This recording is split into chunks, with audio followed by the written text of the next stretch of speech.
Olá, muito bom dia a todos. Hoje é 11 de julho de 2019, canal Brasil Notícias. Agradeço a todos vocês por permitir que a gente possa entrar na casa de vocês, no trabalho, no ônibus, no carro. Se estiver dirigindo, pelo amor de Deus, passa o telefone para quem está do lado, tá?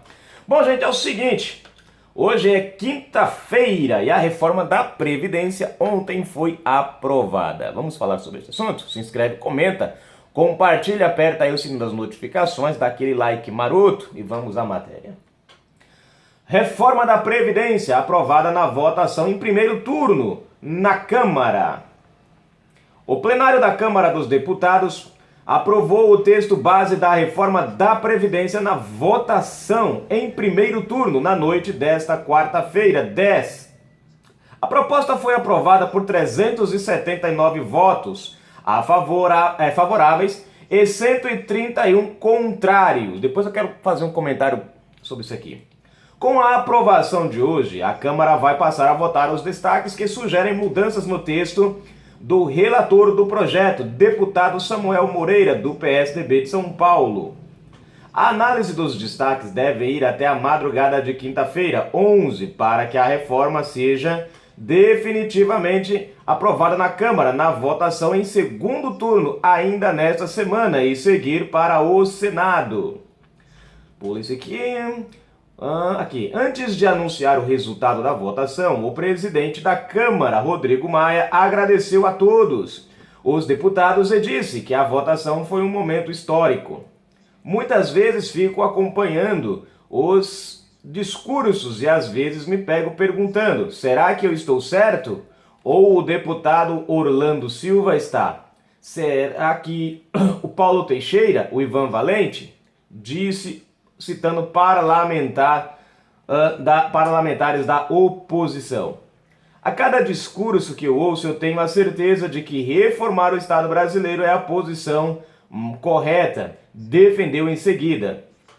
O nosso sistema previdenciário de assistência comete um dos maiores erros que um sistema pode cometer. Para cada idoso abaixo da linha da pobreza, temos 5 crianças, alertou. Essas reformas vêm no intuito de reduzirem desigualdades, e esse eu tenho certeza é o objetivo de todos os parlamentares aqui presentes. Os que votaram a favor e os que votaram contra, afirmou o deputado do DEM do Rio, em um aceno ao pessoal da oposição. Quando construímos um texto, não construímos um texto que é dos sonhos de todos nós. No meu texto, não teria regra de transição para serviço público, nem para a Polícia Federal, reconheceu ele. O presidente da Câmara, depois de dizer que o Brasil gasta mal os recursos públicos, citou outros desafios que o Congresso terá que enfrentar, como a reforma das carreiras do serviço público e a reforma tributária. Tá aqui a matéria, a reforma ontem foi aprovada, gente, né? E agora, fazer um comentário aqui bem rápido para vocês que estão acompanhando a gente. Vejam só. A reforma que foi aprovada ontem não é 100% a reforma que o Paulo Guedes enviou à Câmara. Então, ela é boa? É. Mas houveram mudanças, né? Quando eu falo ela é boa, não quer dizer que não vai ter, né, não vamos ter que apertar a boca do saco. Eu falo boa no sentido de recuperação. No entanto, houveram mudanças dos parlamentares, né? Alguns pontos foram alterados. A questão do BPC, essa questão do BPC, essa questão da aposentadoria rural, isso foi mexido, né? E, bom, nesse ponto foi uma coisa boa, né? Diga-se de passagem. Mas tiveram outras mexidinhas dentro dela, nas quais ele não deveria ser mexido, mas mexeram. De qualquer maneira, a reforma continua ainda num status bom, né? Ainda continua no status bom. E vejam só o interessante: 379 contra 131 deputados. Esse foi o saldo dos votos a favor e dos contras. 379 a favor, 131 contra. Ontem eu trouxe uma matéria aqui na qual o PT entrava no STF, na Procuradoria-Geral da República, com uma ação, uma representação, para investigar Paulo Guedes, Onyx Lorenzoni e Jair Bolsonaro, porque tinha uma história aí de 40 milhões de reais, né, liberação de emendas parlamentares para deputados que votassem a favor. Bom, isso na minha opinião se chama negociação. Como eu já expliquei para vocês no outro vídeo, né, temos dois tipos de negociação dentro do Congresso. Temos a negociação do toma lá da cá, eu faço para você e você faz para mim. E nós temos a negociação de Jair Bolsonaro, que é assim: você faz algo pelo Brasil, ajudando o governo, apoiando o governo, e o governo faz algo pelo seu estado e município. Veja a diferença. Faça por mim que eu faço por você, de deputado para presidente ou ministro. Agora, faça pelo Brasil, que eu faço pelo seu estado, pelo município. Então, dos dois jeitos, o povo ganha no caso do Bolsonaro. E aí, o PT entrou com recurso, aquela coisa toda, aquela choradeira, né? Nem aprovou, nem queria votar a favor da reforma da Previdência, nem queria deixar os outros votarem, e aqueles que seriam beneficiados com essa negociação das emendas, que acarretariam em uma verba para os estados e municípios na qual o cara representasse, né? Também não podia, né? Enfim, quer dizer, nem eles, nem os outros. Né? Nem eles, nem os outros. E aí o que aconteceu? Eu estava olhando aqui, gente, somando aqui, 131, isso dá nada aí, o PT, o PSOL e eu acho que o PCdoB. Dá os 131 votos. Eu acho que se tiver mais um pouquinho de algum partido aí, acho que ainda entra. Mas eu acho que esses três partidos aí, eu acredito que já somam, se não somarem, chega perto a esse valor de 131 votos contrários. É óbvio que o PT provavelmente inteiro votou contra, né? O PSOL, praticamente quase eu não tenho nem dúvidas, também votou contra. PCdoB, pode ser que um tenha escapado, eu ainda acho que pode ser, mas não. Não escapou ninguém, não. Acredito que não. Então, vejam só, né? É bom vocês avaliarem esse ponto. 131 corresponde justamente à bancada da oposição, que não é oposição na verdade, né?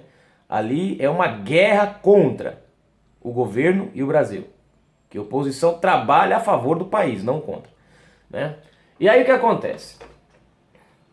Eu quero ver o que é que eles vão apresentar nas eleições, e é por isso que você que está assistindo esse vídeo tem que lembrar disso daqui quando chegar nas eleições de 2020, para municípios, vereadores e prefeitos.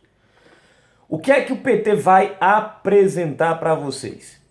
Eles vão fazer lá no palanque um discurso dizendo: atenção, eleitoras e eleitores, nós do Partido dos Trabalhadores, do PC do Besta, do PSOL, nós votamos contra a reforma da Previdência. Votem em nós porque nós queremos continuar roubando vocês. Nós não aceitamos as emendas parlamentares que vinha para vocês. Caso nós tivéssemos votado na reforma, nós não nos curvamos. Não nos dobramos ante este governo, nós não aceitamos as emendas que vinham para vocês, porque elas não serviam para nós, por isso nós não aceitamos. Votem em nós para que nós continuemos roubando vocês. É mais ou menos vai ser esse o discurso. Porque o que eles vão alegar? Me digam. Eles vão dizer no discurso que entraram com mais de 200, não sei quantas representações junto ao STF. Nós estamos entrando todo mês, toda semana, todo dia, toda hora com uma representação no STF, na Procuradoria-Geral, no Ministério Público, contra o governo de Bolsonaro, e é por isso que vocês têm que votar em nós, porque nós estamos travando. É isso? É mais ou menos essa... Porque eu fico me imaginando qual será o discurso desse povo. Gente, a reforma é dura, mas é necessária. Sabe? Vão dizer, fomos contra a reforma, mas o que foi que eles apresentaram para ajudar a mudar a reforma? Nada. Então a reforma foi aprovada agora em primeiro turno. Nós temos aí mais uma apreciação, agora do relator, né? Do texto do relator, para ver se entre sexta-feira e a semana que vem se vote faça o segundo turno, ela seja aprovada novamente e passe para o Congresso, e aí depois o presidente caneta o negócio. Então veja só, gente, foi aprovado, é um avanço para o Brasil, não é a que nós esperávamos, na verdade, não é a mesma assim 100%, mas o que foi mudado dentro dela ainda é válido e muito válido. O Brasil precisa se recuperar dessa crise. E voltando aqui ao PT, é aquele negócio. O PT não quer mudança no Brasil porque a propaganda eleitoral deles depende da existência de pobres, de miseráveis, de famílias carentes. Depende que exista níveis altíssimos de criminalidade. Eles não conseguem fazer outra campanha eleitoral que não seja marginalizando o país.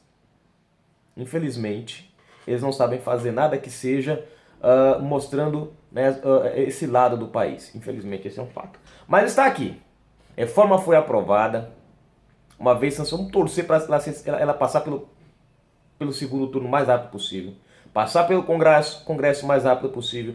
E uma vez sancionada, para o Brasil voltar. Porque, gente, essa reforma vai trazer estabilidade para o país. Garantias para o comércio internacional poder investir dentro do país. Hoje os países que estão lá fora, as empresas lá fora, os empresários lá fora, têm uma certa dificuldade para investir no Brasil hoje, porque o país vem de um momento economicamente frágil. Primeiro nós tivemos um governo que não abriu as portas para o comércio lá fora. Ah, mas o Cleiton tá vindo produto da China. A gente compra negócio do Paraguai, a gente compra negócio do Peru, a gente compra coisa lá não sei da onde, aqui, da Argentina. Gente, Mercosulzinho aqui, né?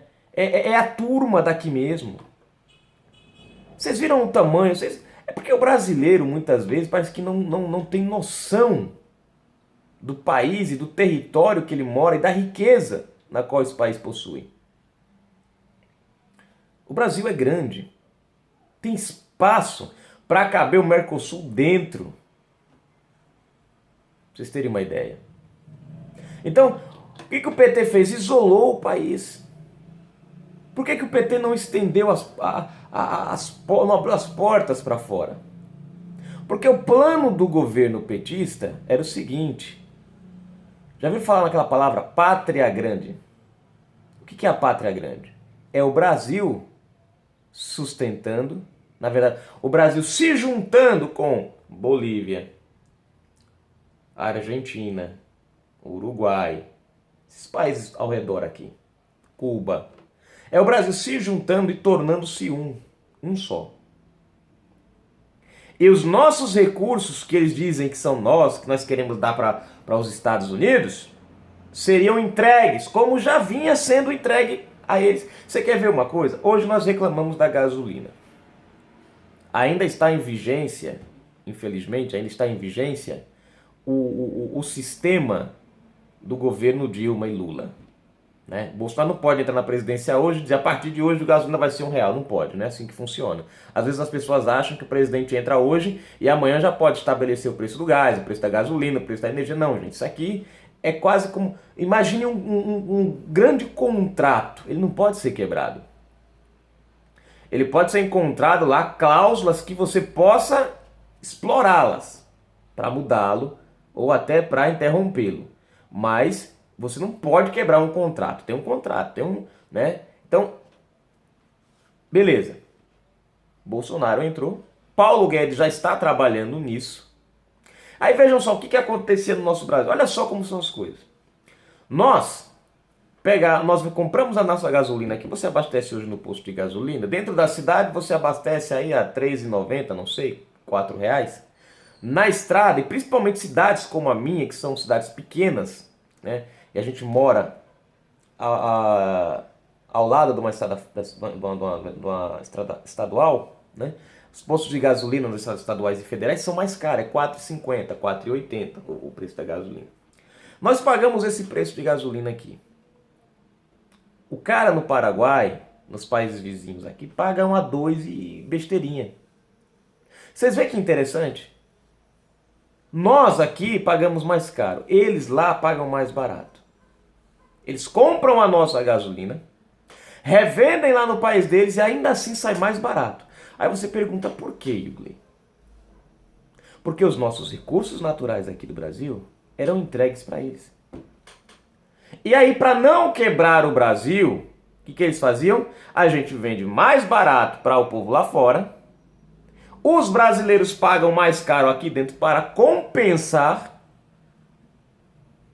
e nós instalamos o cartel da Petrobras.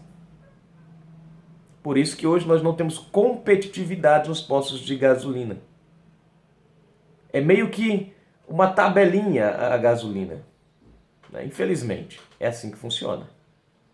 Então, vocês entenderem mais ou menos, o PT fala de entregar os nossos recursos para os Estados Unidos, Bolsonaro, mas não explicam, não contam para vocês que os nossos recursos estavam sendo entregues para cá, para os países vizinhos. Só que Bolsonaro não está entregando nada. O que Bolsonaro fez em Alcântara é algo que vai render cento e poucos milhões por ano ali. Nós vamos ter avanço tecnológico. A cidade ali, o local ali vai, né, ser um polo. Vai crescer a região ali. Então isso sim é algo a favor do Brasil. Quando se negocia com outro país, onde o seu país também recebe um benefício. E nós temos benefício nesse ponto. Então, eles são contra tudo isso. E a reforma da Previdência vai causar justamente o que eles não querem. O Brasil abrir as portas para os países lá fora para o investimento. Os países vão passar a investir dentro do Brasil, consequentemente, geração de emprego. Gerando emprego, né, tem mais trabalho, geração de emprego. Mais geração de emprego, a economia anda. Por quê? Porque as pessoas vão trabalhar, quem está desempregado passa a receber um salário, passa a gastar no comércio também. Esse comércio vai movimentando as coisas, são impostos que vão sendo... A arrecadação de imposto que aumenta, não o valor, sim a arrecadação, porque se você passa, mais gente é injetada no mercado para gastar, né? Isso significa que a arrecadação de imposto vai aumentar. O Brasil começa a crescer mais. A economia começa a se expandir. É um ciclo. Emprego, salário, produção, emprego, salário, gasto. É um ciclo. Para você vender, você tem que ter quem compra. Quem vai comprar precisa ter salário. Para ter salário, você tem que ter emprego. E aí a coisa vai bolando e vai crescendo. Vocês entenderam? Então a reforma vai trazer isso para o Brasil. Vai facilitar isso para o Brasil. O mundo inteiro vai se sentir mais à vontade de negociar com um país no qual passa segurança do que com um país que não passava segurança. Porque a nossa economia estava fragilizada, quebrada. Os países lá fora viam a situação. Então Vocês querem ver uma coisa, gente? Antigamente a gente comprava... Lembra quando a gente falava de coisas importadas? Era sempre coisas boas. Hoje, quando a gente fala em importação, comprar um produto importado, a gente lembra logo da China. Olha a mentalidade do ser humano para onde que foi. Antigamente você chegava numa loja e falava, cara, aqui um tênis importado. Vai encher. E aí, esse é o que é importado. Esse relógio, como é que é importado? Esse rádio é bem pro carro. Pô, mano, cara. Hoje não, quando você fala importado, você já lembra logo das marcas Xinbar, Heider, Xinglin, né? É da China, é de Taiwan, é da Coreia, é do Paraguai. Sinônimo de importado hoje no Brasil virou sinônimo de... Como é que chama lá a palavra? O negócio de pirata, produto pirata. Quando você fala um produto importado, você lembra logo dos produtos piratas que tem. Então hoje não dá, até isso a gente mudou. Passamos de produtos de qualidade de importação e passamos a importar produtos de péssima qualidade barateado para enganar o povo. Para o povo achar que estava tendo poder de compra. Você estava tendo poder de comprar uma porcaria. Né? Mas está aí, gente. Reforma da Previdência aprovada. Analisem o que eu disse. A quantidade de 131 votos contra a reforma é justamente o pessoal da esquerda. Faça as contas depois aí, você vai me dizer se eu estou errado ou não. E aí, é como eu falo para vocês. Observem quem está a favor do povo e quem não está. Essa galera que votou contra esses 131, eles disseram o seguinte, olha, Nós queremos um Brasil quebrado, nós queremos um Brasil onde você paga as contas, nós queremos um Brasil onde em 2026 o aposentado não teria mais condições de receber a sua aposentadoria. Ou eles queriam fazer um plano de governo em que o Brasil andasse se arrastando. Para manter o povo no discurso da pobreza, da miserabilidade. Canal Brasil Notícias. Fui, gente. Espero que vocês tenham entendido aí a minha comparação das coisas, tá?